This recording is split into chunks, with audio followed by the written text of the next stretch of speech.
Hey guys, Alex from Level 6 back again to talk about gear maintenance today. We've got a bit of a short but sweet one here if you're enjoying watching me seem like a drowned rat in the intro. I'm glad you're back to see that. But today we're going to talk about gear maintenance in the field.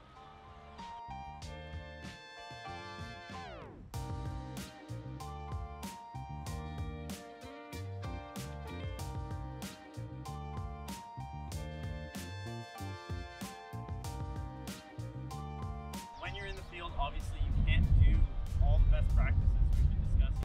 That's fine. I mean, we know that our gear is meant to be used in the field, but there are some things you can do to set your garment up for success. If you're out on a multi-day canoe trip, camping trip, kayaking overnighter, whatever it may be, you still want to do your best to keep your gear clean. So you still want to overnight or after, as soon as you get off the water, ideally, turn it inside out.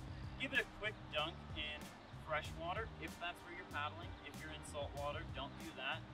Maybe pour an Nalgene or a ½ liter of water over it if you have that available to you. If not, no stress.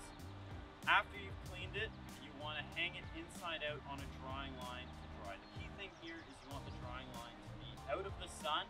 You want it to be in the shade, so under a tarp shelter or under some trees if possible, avoiding any trees where sap might fall on the garment, etc.